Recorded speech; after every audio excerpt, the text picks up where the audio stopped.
नमस्कार दोस्तों, मैं हूं सीए तेजस अंधारिया भावनगर गुजरात से। और आज हम बात करेंगे जो वित्तीय वर्ष 24-25 है, यानी कि फाइनेंशियल ईयर 24-25 है, जिसका रिटर्न हमें इस साल के अंत में यानी कि मार्च के बाद भरना है।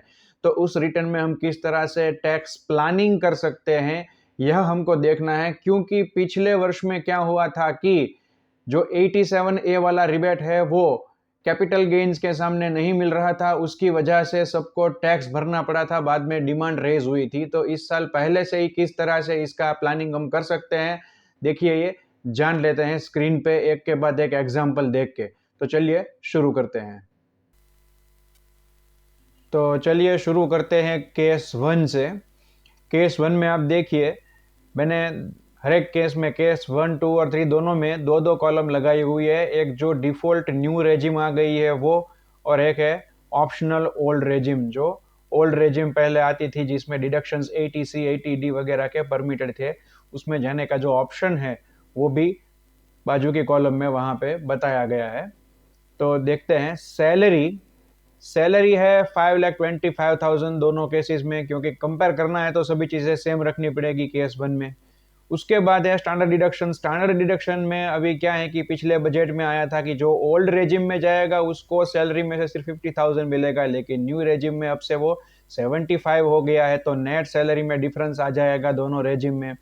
अभी बात करते हैं long term capital gain. Long term capital gain के बारे में पहले 10% टैक्स हुआ करता था। 112A की मैं बात कर रहा हूं, मतलब शेयर्स, म्यूचुअल फंड्स, मतलब इक्विटी ओरिएंटेड म्यूचुअल फंड्स वगैरह के बारे में।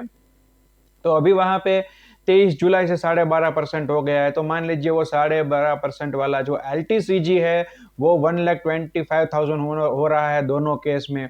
तो वहां पे भी 125 वहां पे डिडक्ट हो जाएगा। वहां पे ओल्ड हो या न्यू रेजिम कोई फर्क नहीं पड़ता है।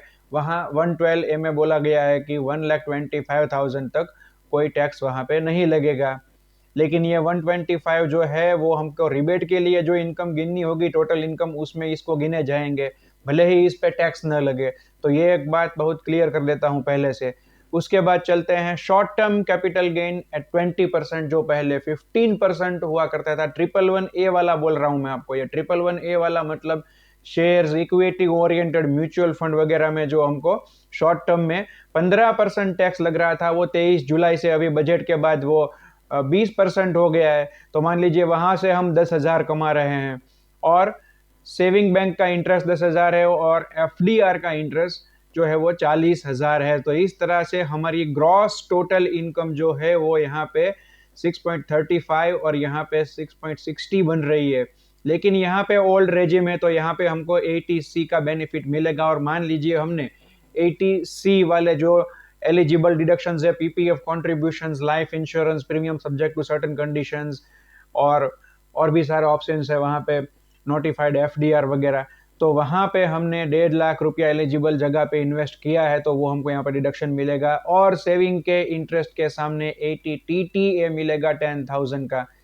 तो वो दोनों यहाँ से डिडक्ट कर दे तो यहाँ पे ओल्ड रेजिम में देखिए 5 लाख तक आ जाएगा, यहाँ पे आ जाएगा 635 तक। यहाँ पे 5 लाख है, उसमें वो 1.25 लाख रुपया जिसके ऊपर टैक्स नहीं लगने वाला है वो शामिल है। अदरवाइज ये टैक्सेबल के तौर से अगर हम देखें तो ये 375,000 ही है ओनली, और ये है 510। तो वो 1.25 लाख के साथ हमको पहले इनकम गिननी है, क्योंकि उसको हम कंपेयर करेंगे। हमारी रिबेट की जो लिमिट है वो ओल्ड रेजिम में 5 लाख और न्यू रेजिम में 7 लाख है। तो उसको हमें वो 1.25 लाख के साथ वाली जो अमाउंट है उससे कंपेयर करना होगा, जिससे हमारी रिबेट एलिजिबिलिटी तय की जाएगी। लेकिन टैक्स गिनना है उसके बाद वाली अमाउंट पे, मतलब इस अमाउंट पे।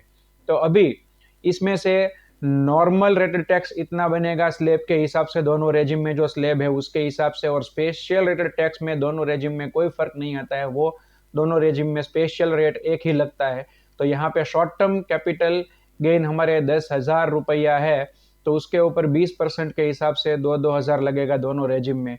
तो यहाँ पे इतना और यहाँ पे इतना, मतलब ओल्ड रेजिम में इतना टैक्स बन रहा है। तो 87A के रिबेट के लिए जो कंडीशन है 5 और 7 वाली, वो दोनों में फुलफिल हो रही है, तो वो दोनों में से वहां पे रिबेट मिलेगा। लेकिन जो न्यू रेजिम है उसमें गवर्नमेंट ने पिछली 5 जुलाई से ऐसा जारी कर दिया यूटिलिटी में कि वो स्पेशल रेटेड इनकम के सामने नहीं मिलेगी। तो यहाँ पे जो 2,000 रुपये है वो टैक्स स्पेशल रेटेड इनकम का है तो उसके ऊपर तो 2000 भरने ही पड़ेंगे। मतलब कि इस तरह का टैक्स प्लानिंग हो सकता है कि अगर आपकी इनकम 7,10,000 है, ऊपर की सभी जो इनकम हमने देखी वो सभी हम मिला दे तो उसका टोटल एक्चुअल इनकम का बन रहा है 7,10,000। तो उसके ऊपर अगर हम ओल्ड रेजिम में चले जाए और यहाँ पे सिर्फ 1.5 लाख ATC वाले ऑप्शंस में इन्वेस्ट कर दे तो टैक्स जीरो किया जा सकता है, जो नई रेजिम में नहीं होगा और वहां पे हमको 2000 स्पेशल रेटेड इनकम पे भरना पड़ेगा। अभी केस 2 की तरफ आगे बढ़ते हैं, जहां पे हमने मॉडिफिकेशन ये किया है कि सैलरी की इनकम जो थी वो 5,25,000 से बढ़ा के 5,75,000 कर दी है, 50,000 बढ़ा दिया है सैलरी में। स्टैंडर्ड डिडक्शन वो ही रहेगा, बाकी सभी जो चीज़ें थी short term long term gain, saving का इंटरेस्ट, FD का इंटरेस्ट, वो सभी वैसा ही रखा है। सिर्फ 50,000 इनकम बढ़ गई तो वहां पे अभी भी हम ओल्ड रेजिम में टैक्स जीरो करना चाहते हैं तो हमें 50,000 इनकम बढ़ गई है, यहाँ का हमने पूरा लिमिट एग्जॉस्ट कर लिया है ATC का। तो अभी हमको क्या करना है, ATCCV1B यानी कि नेशनल पेंशन स्कीम में 50,000 डाल देने हैं 31 मार्च 2025 तक। तो वहां पे वो हमको डिडक्शन मिल जाएगा और फिर से हमारी नेट इनकम 5 लाख पे आ जाएगी और ओल्ड रेजिम में टैक्स जो बन रहा है वो 12,500 तक का वहां पे रिबेट मिल जाएगा। और न्यू रेजिम में फिर से वही चीज आके खड़ी होगी कि शॉर्ट टर्म वाला जो टैक्स बन रहा है उसके ऊपर वो रिबेट नहीं मिलेगा। मतलब यहाँ पे अगर टोटल इनकम 7,60,000 हो रही है तो न्यू रेजिम में 2,000 उसके ऊपर भरने पड़ेंगे। और उसके बाद केस नंबर 3 देख लेते हैं। यहाँ पे हमने क्या किया है कि और 25,000 से सैलरी इनकम बढ़ा दी है, 6 लाख कर दी है, बाकी सभी चीजें वैसी की वैसी रखी है। तो वो 25,000 को सेटल करने के लिए क्या होगा कि जिसके पास मेडिक्लेम भी है तो उसको 80D मिल जाएगा अप टू 25,000। तो मेडिक्लेम भी है, वो 80D का यहाँ पे लाभ ले लेगा और फिर से 5 लाख तक अपनी नेट इनकम को वो पहुंचा देगा और अपना टैक्स वो यहाँ पे नील कर देगा, क्योंकि टैक्स बन रहा है वो 12,500 की लिमिट में बन रहा है। यहाँ पे भी क्या होगा कि जो 7 लाख से ज्यादा वैसे आपको इनकम यहाँ पे दिख रही होगी, आपको लगेगा यहाँ पे रिबेट नहीं मिलेगा, लेकिन ऐसा है नहीं। इसमें मैंने बोला कि न्यू रेजिम में जो शॉर्ट टर्म कैपिटल गेन वाली स्पेशल रेटेड इनकम है उसको नहीं गिनना है।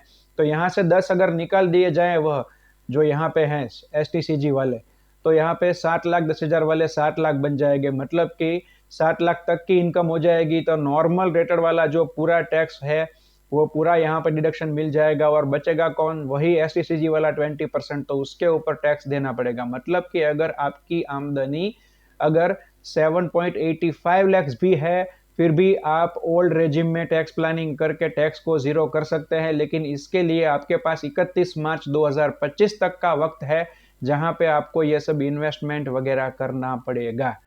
और अगर आप ATCCD1B क्या है उसके बारे में अगर ज्यादा जानकारी चाहते हैं तो मेरा इसके ऊपर एक सेपरेट वीडियो है जिसका लिंक देखिए, यहाँ मैं ऊपर आपके साथ लिंक शेयर कर रहा हूँ, वहां से आप उसको देख सकते हैं। और अगर आपको यह वीडियो पसंद आया है तो इसको लाइक और शेयर करना मत भूलिएगा और ऐसे ही हमारे और वीडियोस देखने के लिए आप हमारी चैनल को सब्सक्राइब कर सकते हैं। धन्यवाद।